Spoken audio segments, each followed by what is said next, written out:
আসসালামু আলাইকুম। যে যেখান থেকে শুনছেন আশা করি ভালো আছেন। উনি একজন রেমিটেন্স যোদ্ধার ভাই। ওনার ভাই ওমানে থাকে। তো ওনার ভাই অ্যাকাউন্টে টাকা পাঠাইছে।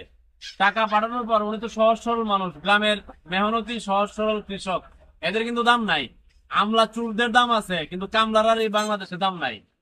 তো উনি গেলে পরে টাকা লেখা টাকা দিয়ে দেয়। তো আজকে সোশ্যাল ইসলামী ব্যাংকে গেছে এই টাকাটা আনার জন্য।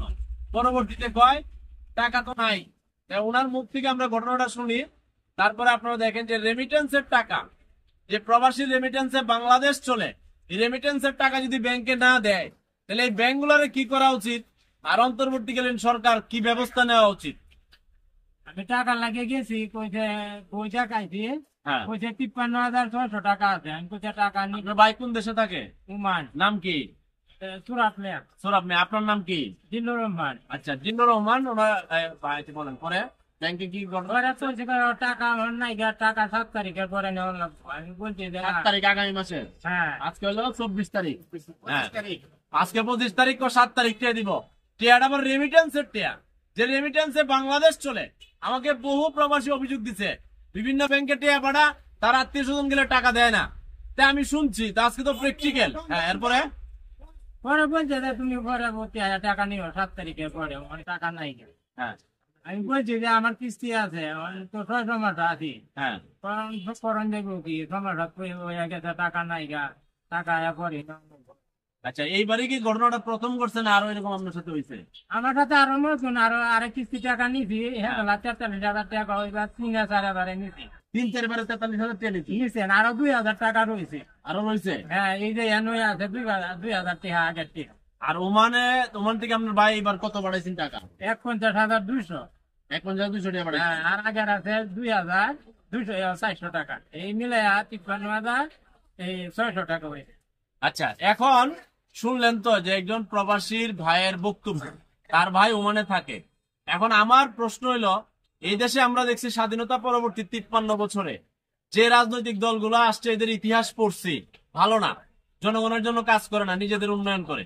আর যে শাসনগুলো আমি নিজে দেখছি, যে সরকার বাম ডান উত্তর দক্ষিণ, প্রত্যেকটাই নিজেদের স্বার্থে কাজ করে। কৃষকের জন্য কাজ করে না, প্রবাসীদের জন্য কাজ করে না, বাজার নিয়ন্ত্রণ করে না, সিন্ডিকেট ভাঙতে পারে না। এখন এখন যে সরকারটা আছে, এটা তো কোন রাজনৈতিক সরকার না, এটা বিপ্লবী সরকার, জনগণের সরকার।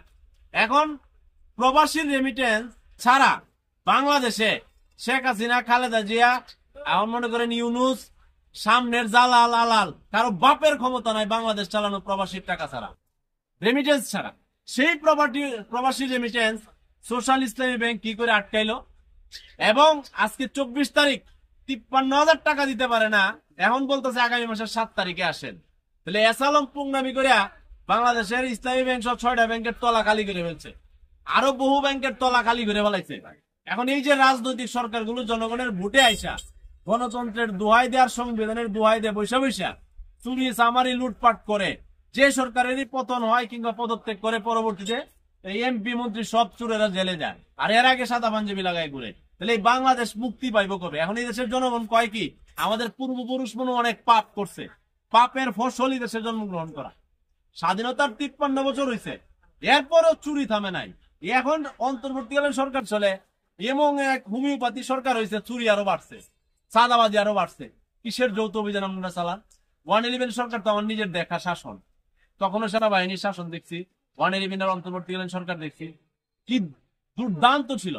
আরে এই সরকার কি হইলো, ঘটনাটা একবারে জিমায় পড়ছে বেলুন, এটা যৌবন শেষ হয়ে বৃদ্ধ হয়ে হোমিওপ্যাথিক হয়ে গেছে। এখন সব কথা আপনারা চালান।